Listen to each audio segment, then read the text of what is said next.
Fait que ça fait à peu près 1 an que pratiquement à chaque jour pendant la saison de pêche sur glace, je reçois des questions sur qu'est-ce que j'utilise, où est-ce que je vais pêcher la truite arc-en-ciel, la truite mouchetée, la Wananiche, tu sais, c'est quoi tes leurres, blablabla. Bla, bla, bla. Fait que je me suis dit, regarde, je vais prendre quelques minutes, je vais vous faire une vidéo où est-ce que je vais passer à travers un petit peu de A à Z, c'est quoi un petit peu que j'ai en tête, tout ça. Dans le fond, il va y avoir 4 sujets qu'on va parler. Fait que de les leurres, l'équipement que j'utilise, fait que les options, mettons, abordables, puis un petit peu plus cher, un petit peu plus que j'utilise présentement. Mais je veux quand même offrir une option abordable, là, comment est-ce que j'ai commencé, parce que ça peut aider les gens un petit peu là, à voir comment est-ce qu'ils peuvent avoir une solution peut-être en bas de 200$, quelque chose du genre, pour un équipement complet. Fait que où est-ce que je vais aller pêcher les truites au fur et à mesure de la saison, parce qu'ils vont changer, ils vont changer de localisation dans un lac selon le temps de la saison. Puis aussi les options de lac pour pêcher la truite sur la glace au Québec ou en tout cas dans les environs. Fait que j'avais déjà filmé cette vidéo-là avant l'ouverture, mais je trouvais que j'avais pas assez d'entrain puis tout ça, je me trouvais un petit peu plate, fait que j'ai décidé de le refilmer. Puis là, je vais avoir un petit peu plus de pep, ça va être un petit peu plus divertissant, fait que sans plus tarder, on va aller voir les leurres à l'instant. Pour ce qui est des leurres, voilà 3 types de leurres que j'aime bien utiliser. Fait que dans le fond, catégorie 1, ça va être les leurres souples. Catégorie 2, c'est ce que j'appellerais en anglais là, des hard bait, mais tu sais, des cuillères, des jigging wraps, des affaires de genre. Puis après ça, ici, là, c'est, mettons, les appâts là, un petit peu plus comme artificiels, la pâte, etc. Vous avez remarqué qu'il n'y a pas de vers de terre, il n'y a pas de crevettes, il n'y a pas de menées, des affaires de genre. Vous pouvez les utiliser, il n'y a pas de problème. Moi, c'est juste que je préfère utiliser ça. J'ai pas à dealer avec des appâts qui pourraient geler ou peu importe. Ça me permet là, de juste prendre ma boîte à pêche, sortir à la pêche très facilement. Puis j'ai même pas besoin de penser à si c'est congelé, si c'est dégelé, blablabla. Fait que ça, on va regarder en premier du côté des leurres souples. Fait que moi, dans le fond, je transporte là, une petite boîte comme ça ici, là. Puis je peux mettre là, mes jigs en tube ici. Ça, c'est des 80 bombs de MDP. On va regarder ça un petit peu plus en détail dans 2 minutes. L'autre bord, je peux mettre mes jigs en tungsten. Puis ici, j'ai tous mes petits leurres de plastique là, que je peux varier, etc. C'est une belle petite boîte que je me suis ramassé cette année. Puis là, selon moi, une des clés, c'est d'utiliser des jigs en tungsten. C'est que le tungsten, dans le fond, c'est plus dense, puis ça va couler beaucoup plus rapidement pour une même grosseur de leurre. Fait que dans le fond, ça permet d'avoir une jig beaucoup plus petite pour la bouche de la truite, puis c'est ça, ça permet d'avoir un profil plus petit. Dans le fond, je vais vous présenter 3 leurres que j'ai bien aimés, là, des leurres de plastique. Lui, ça c'est le Magic Bug. C'est mon ami Francis au Coureur des Bois là, qui m'avait montré ça. Là. C'est juste comme un petit là, petite affaire bien mince comme ça ici. Ça représente un peu un mené ou un peu n'importe quoi que la truite pourrait vouloir. Puis ça vient là avec une jig, je pense que c'est 1/32e. Attrapé de la Wananiche avec ça l'an dernier, c'était vraiment super. Après ça, en parlant là, des plastiques comme tels, c'est sûr que des ailes gramites là, de MDP, puis les Madame Wally 2 pouces, c'est vraiment, vraiment excellent. Là. En fait, les ailes gramites, moi, je les couperais un petit peu là, pour fitter avec l'hameçon de tungsten, parce que la hampe de l'hameçon est pas super longue. Fait que je couperais ça ici à peu près, puis je garderais juste là, le derrière du plastique. Puis aussi, juste par transparence, ça fait à peu près 1 an que je suis commandité par MDP. Puis, c'est ça. Moi, dans le fond, MDP, pourquoi est-ce que j'ai décidé de travailler avec eux autres? C'est que c'est une compagnie québécoise. Puis, en plus, c'est des gens du Québec qui veulent faire des leurres pour le Québec. Fait que tu sais, t'as Dan Robitaille puis Marc-André Tremblay qui sont très impliqués dans tout ce qui est le développement de l'art. C'est les gars, là, les animateurs de l'art juste. Fait que pour moi, d'encourager une compagnie québécoise, mais aussi de le faire avec du monde qui ont vraiment en tête le Québec. Je trouve que c'est bon pour la communauté du Québec, mais aussi, ça nous fait des leurres qui sont vraiment, vraiment très adaptés puis performants pour notre situation. Puis là, regardez, ça ici, là, c'est le AT-Bomb. Puis, dans le fond, c'est un petit tube d'à peu près 2 pouces de long, là. Puis c'est avec ça que j'ai attrapé toutes mes grosses arcs-en-ciel. Là. Fait que, tu sais, là, aucun secret, là, c'est ça ici. Puis, dans le fond, ça ressemble un petit peu à un Atomic Teaser, mais ils mettent du poil ici derrière. Puis, ça fait en sorte qu'il y a un mouvement peut-être un peu plus réaliste ou quelque chose, mais en tout cas, tu sais, ça a vraiment rapporté des dividendes l'an dernier. Cette année, ben, on a vu une certaine différence, pas nécessairement énormément, mais tu sais, le profil, la grosseur, l'animation aussi, les truites, dès qu'ils rentraient dans le trou, là, bam, ils attaquaient direct. Anyway, fait qu'on va parler de la deuxième catégorie qui est les appâts un peu plus de métal. Fait qu'on a 2 styles ici. On a ici là, la petite cuillère. Moi, j'aime ça des petites mini-cuillères. Là, c'est à peine 1 pouce de long. Ça, c'est une Dinner Bell de Frostbite, si je me rappelle bien. Moi, les couleurs roses, j'aime ça pour les truites en général. Puis surtout quand ils sont ensemencés, là, ça semble être très bon pour eux autres. Là. Ça ici, c'est dans le fond l'équivalent d'un jigging wrap. Ça, c'est celui que MDP fait. Mais j'y vais là, dans une petite taille. Mais ceux-là, je vais les utiliser juste si la truite est de plus grosse taille. Fait que mettons que on a de la chance pour de la 16-17 pouces et plus dans le lac. Mais c'est ça. Fait que ça, puis aussi quand elle est un petit peu plus active. Fait que ça serait là, tu sais, l'autre catégorie. Si je suis avec un de mes amis, mettons qu'on ait 2 trous un à côté de l'autre, moi, un ou deux va utiliser ça, l'autre va utiliser des baits comme ça ici, là, des leurres souples. Fait que ça, c'est la deuxième catégorie. Puis la troisième catégorie, ben, les bons vieux, là, power bait puis tout ça, là, ça fait une éternité que ça existe, là. Mais honnêtement, là, ça fonctionne encore, là. Puis, en fait, c'est que ça représente souvent, là, un peu ce que la moulée d'ensemencement.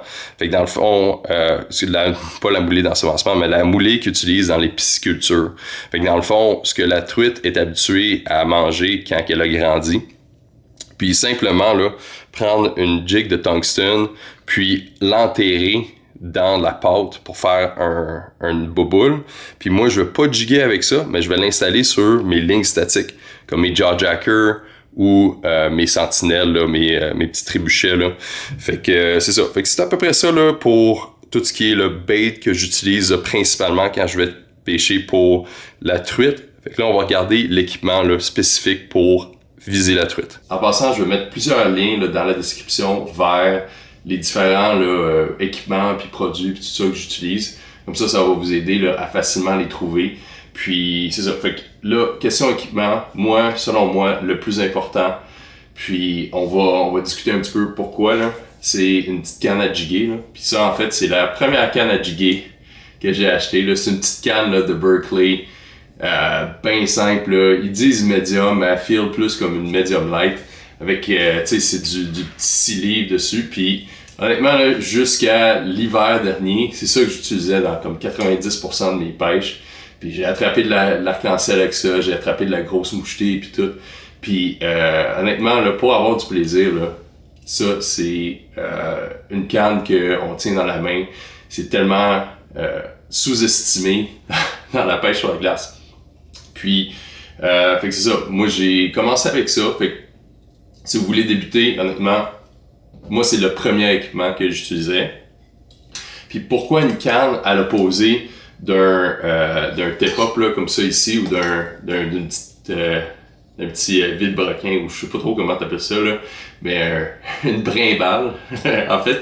Puis, c'est parce que dans le fond, la truite, quand elle va attaquer, là, elle pique, elle va genre tac, tac, tac, elle va pas gober puis rester dessus là comme un brochet ou un doré. Elle va vraiment juste venir là puis elle attaque paf, paf, paf. Puis quand on fait là, nos gros trous dans la glace, on peut voir vraiment là, c'est quoi cette habitude-là, là, ou comment est-ce qu'elle va chasser. Fait que dans le fond, quand que ça se passe, c'est qu'elle va taper, puis elle va pas se faire hameçonner. Ou en tout cas, beaucoup moins de chances de se faire hameçonner. Tandis que si on peut littéralement là, ferrer directement, ça aide vraiment beaucoup là, à réduire là, mettons, notre ratio touche poisson. Là. Fait que, puis en plus, le combat est tellement plus fun avec une petite canne qu'avec une brimbale à la main, là, tirer ça à la main. Puis là, cette année, je me suis gâté un petit peu, puis en fond, j'ai été me chercher la Fenwick. Ici, là, c'est la HMG, puis c'est une light extra fast, puis 35 pouces, ok? Moi, maintenant, là, toutes mes cannes de pêche sur glace sont minimum 35 pouces. Parce que, dans le fond, c'est pour un peu plus de contrôle, aussi pour le ferrage. Quand la canne est trop petite, on peut pas bien ferrer. Puis d'y aller avec une canne extra fast, mais dans le fond, ça va augmenter votre bras de ferrage. Puis aussi, ça fait en sorte que le bout est beaucoup plus mou. Puis le poisson va le sentir un petit peu moins là, quand il y a une morsure. Là, pour ce qui est du moulinet, c'est sûr que taille 500 ou 1000, c'est l'idéal. Du mono ou du fluorocarbone de 6 livres. Moi, dans la plupart des cas, je vais utiliser mon moulinet d'été. Vous n'avez pas besoin de vous soucier avec ça trop, là, d'avoir l'équipement spécifique, un moulinet spécifique pour l'hiver. Si vous avez le budget puis tout, c'est sûr que c'est un petit peu plus agréable d'avoir une combinaison appropriée. Mais non, juste un moulinet d'été, honnêtement, c'est bien correct. Fait que ça serait comme, mettons, numéro 1, moi j'irais pour ça, là, les cannes, c'est ce qui est le plus important. Ça, numéro 2, c'est les brimbales, dans le fond. Fait que moi, je vais avoir des brimbales statiques. Là, au Québec, on a droit à 5 lignes au total. Certains endroits, c'est 10. C'est complètement fou, honnêtement. Mais c'est ça. Fait que moi, j'ai commencé avec ça ici. C'est des petites brimbales. Là. J'ai ramassé ça chez Sale. Puis ça tenait pas de ligne. Fait qu'il faut acheter la ligne.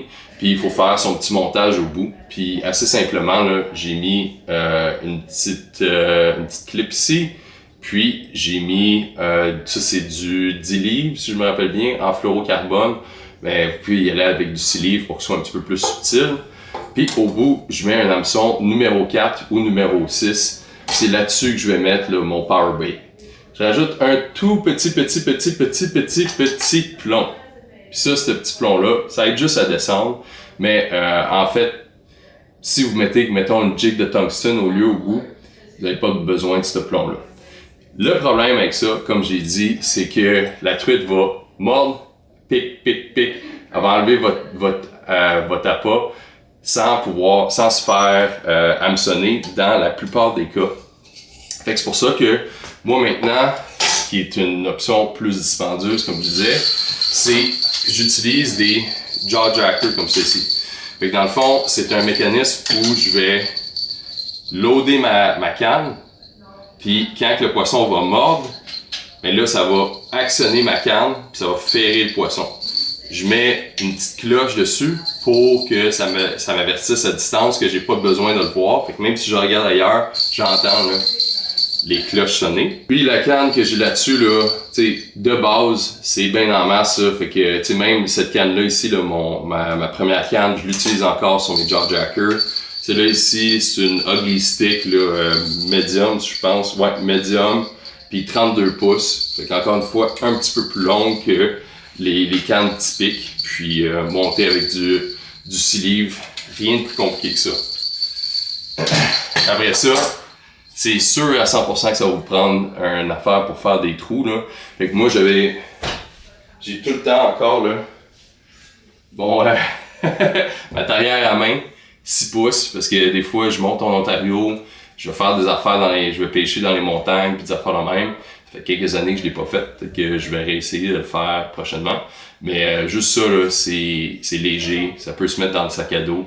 Puis pour de la truite, là, vous n'avez pas besoin de bien plus là, que du 6 pouces. Là, maintenant, j'ai une tarière électrique. C'est sûr, c'est plus pratique. Ça va plus vite. Tout ça. Mais tu sais, si vous avez un petit budget, allez-y avec une tarière à main. Puis en plus, là, il y a du chauffage inclus. Parce que quand t'as fini, t'as chaud, tu sais. Après ça, l'autre pièce d'équipement que, selon moi, maintenant, je peux plus m'en passer, c'est un sonore pour pêche sur glace. Puis, tu sais, c'est possible de pêcher sans sonore parce que, dans le fond, vos truites, habituellement, sont relativement agressives sur la glace, surtout quand ils viennent d'être ensemencés, là, dans les quelques jours là, suivant l'ensemencement, là, ils sont encore à la recherche de la bouffe. Mais, tu sais, moi, ce que ça me permet, de un, c'est de trouver les profondeurs. Fait que dans le fond, je vais utiliser ça, je vais aller cibler, là, je vais pouvoir trouver comme des récifs ou des affaires de même. J'ai toujours Navionics aussi sur mon téléphone. Comme ça, s'il y a déjà une carte bathymétrique du coin, je peux trouver là, des structures, des pointes, des affaires du genre, des affaires que je cible un peu plus. Puis on va regarder ça dans 2 minutes, comment est-ce que je le fais. Mais c'est aussi que quand le poisson se pointe, je peux utiliser ma canne puis mon leurre pour... Ben en fait, je peux bien utiliser ma canne ou mon leurre là, pour, mettons, lui enlever de sous le nez, là, tu sais, monter tranquillement ma jig pour faire semblant que c'est une proie qui s'enlève. Ou si, mettons, je suis dans 20 pieds, puis là, oh, moi je suis jig là, à 15 pieds, puis là, il y a un poisson qui passe à 8 pieds. Normalement, je le saurais pas, mais là, avec le sonore, ben là, je peux savoir que oui, non, il faut que je monte un 6-7 pieds pour aller dans sa zone. L'autre chose que ça permet, c'est que si je suis à un spot, puis là, ça fait 1 heure que ça mord pas, puis là, j'ai rien vu sur mon sonore.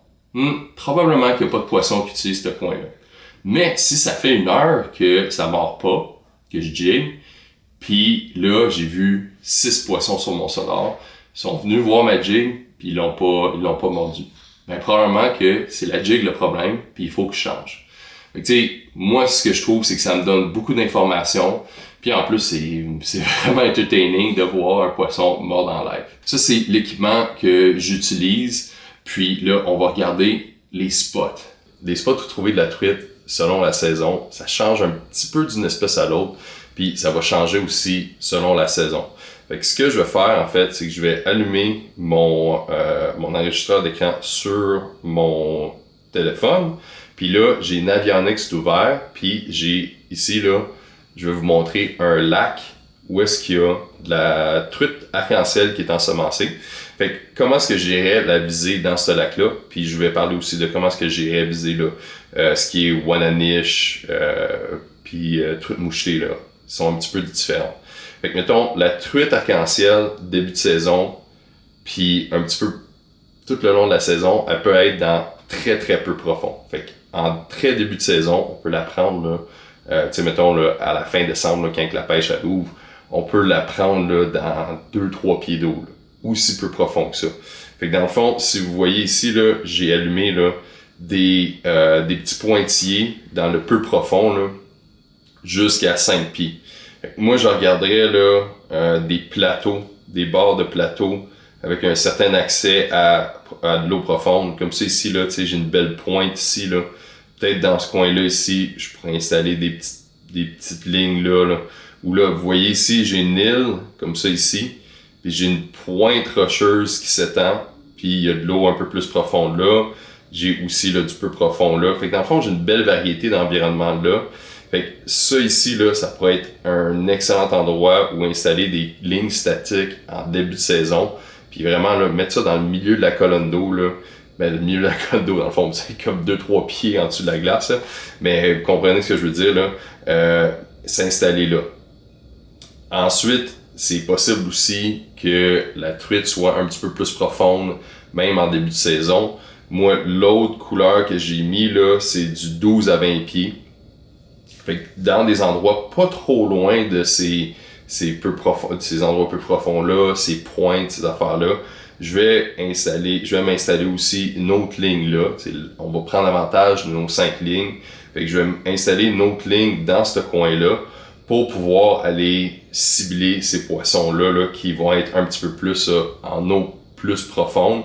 Puis là, même cette saison, la première pêche qu'on a faite, en fait, les truites étaient moins sur le bord, étaient plus dans le 15 pieds à peu près de profond. Fait que c'est important là, d'aller regarder aussi ces endroits-là.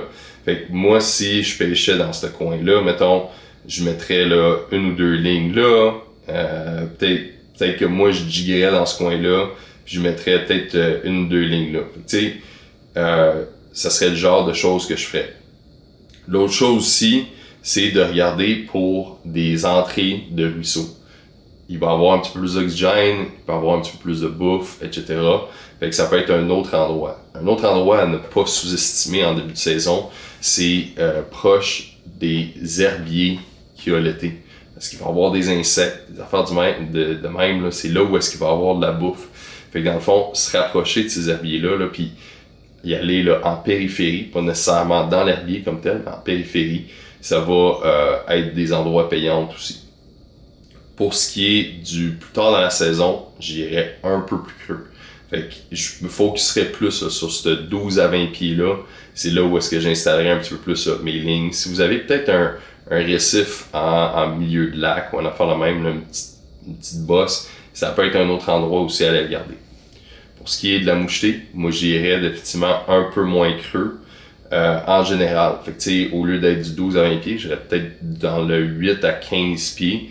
Puis en début de saison, là, ils peuvent être là, littéralement là, collés sur le bord, là, dans 2 pieds. Là. Fait que tu sais, c'est vers là que je concentrerais mes efforts en début de saison. Je commencerai la journée peu profond.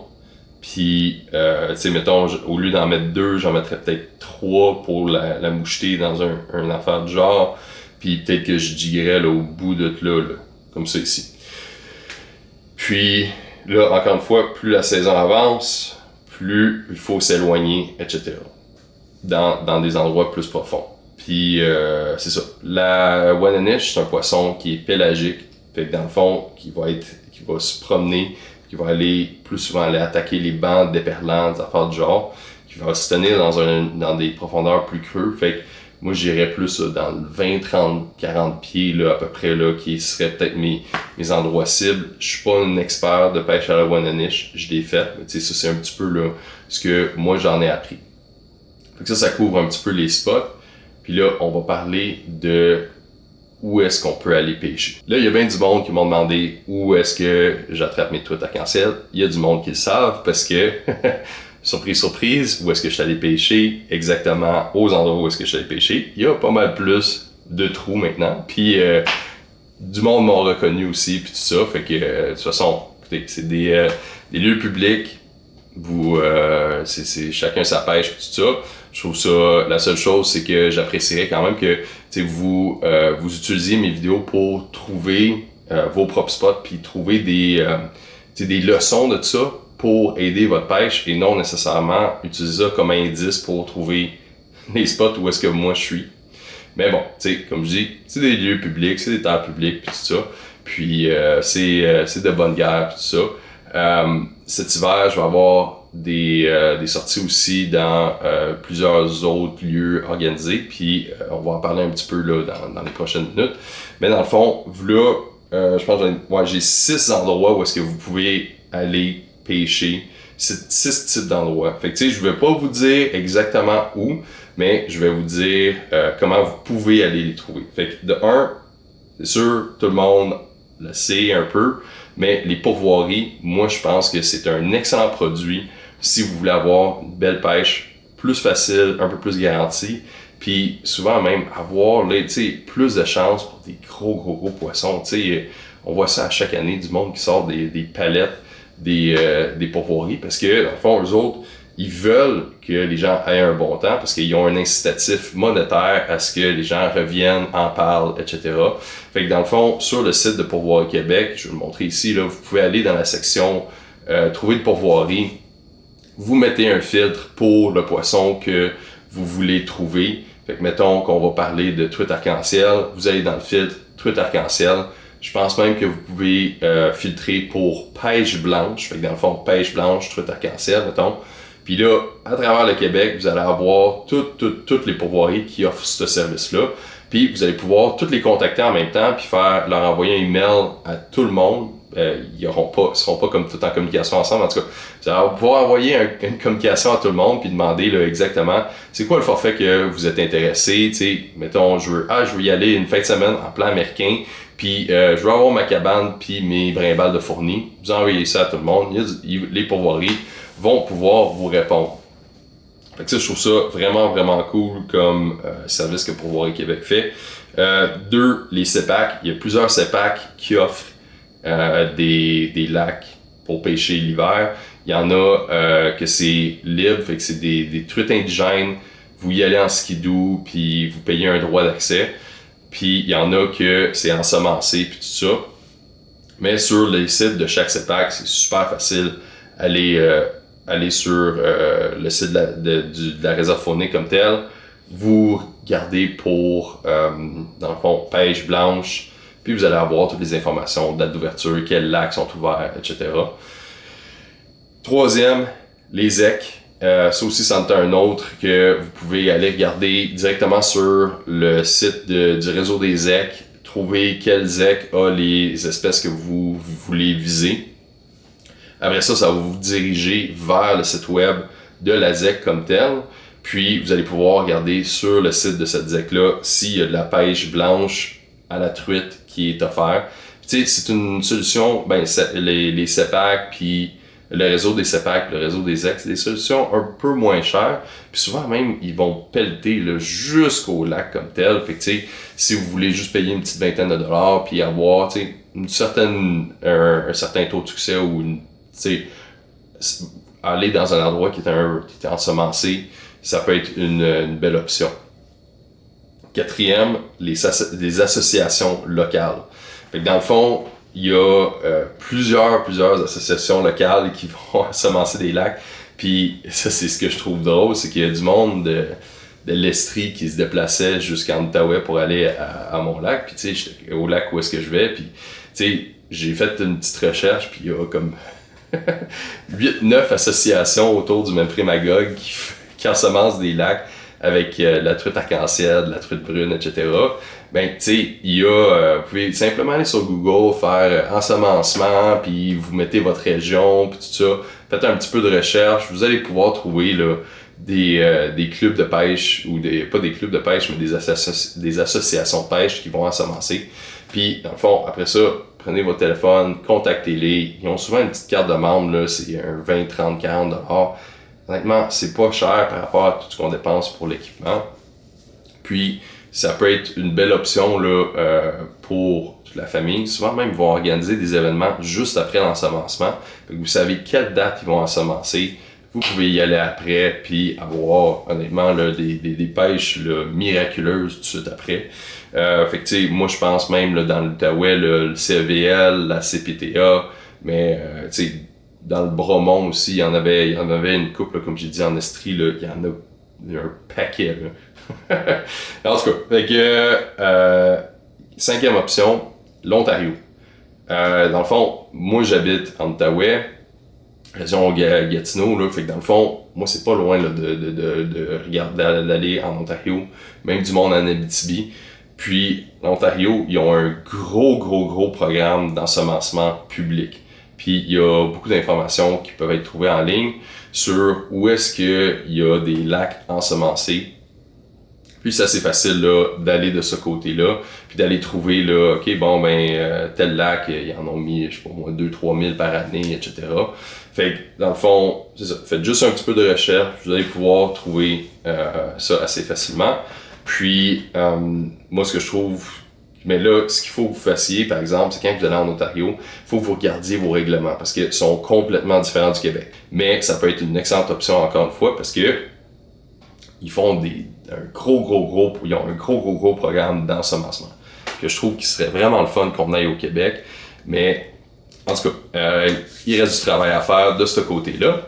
Puis, dans le fond, la 6e option, il y a des municipalités, puis le gouvernement provincial aussi, il ensemence certains lacs. Avant, ils le divulguaient publiquement. Ils ont arrêté de le faire. Moi, je trouve ça quand même dommage parce que, tu sais, en quelque part, on paye des taxes pour pouvoir ensemencer ces lacs-là. c'est moins, là, l'information est plus cachée, puis tout ça, c'est vraiment, vraiment dommage. Mais il y a encore possibilité là, sur Internet de trouver des vestiges de ces informations-là pour vous donner des indices là, de où est-ce qu'il ensemence cet endroit-là. Puis aussi, vous pouvez appeler votre municipalité puis faire comme « Hey, tu sais, ensemencez-vous un lac dans le coin, blablabla. Bla, bla, bla. » Fait que c'est ça. Moi, puis finalement, toujours vérifier là, vos règlements pour vous assurer que c'est bien que c'est bel et bien légal d'aller viser la truite dans ces endroits-là. Bon, ben, vous m'avez entendu parler pendant 20, 25, 30 minutes sur la pêche à la glace à la truite, ou en tout cas, peu importe le nombre de temps que la vidéo va finir pareil. Puis là, je veux que ce soit à votre tour. Là, dites-moi dans les commentaires s'il y a des conseils là-dedans là, que vous avez vraiment appréciés, qui vous a aidé pour votre pêche. Mais dites-moi aussi s'il y a d'autres vidéos comme ça que vous voulez que je fasse, parce que j'essaie tout le temps d'inclure un petit peu là, d'éducation, puis de partager mes connaissances, tout ça, dans mes vidéos. Des fois, c'est pas nécessairement facile de bien tout le faire, parce que ça peut briser le flow, ou même quand je fais la chasse, des fois, il faut rester silencieux. Puis, sur ça, moi, j'ai des super beaux projets cet hiver. Je vais mettre là, quelques vidéos, dans le fond, là, de mes pêches récentes à la pêche à glace. Puis, je vais aussi vous souhaiter un super bon hiver. Je m'en vais là. J'ai des super beaux projets. J'ai hâte de vous montrer ça. Ça va vraiment être une super belle année 2026. Je vous souhaite une excellente pêche, puis un excellent succès. Puis, n'hésitez pas à me donner un j'aime, abonnez-vous à ma chaîne, puis contez-moi vos aventures de pêche. Ciao!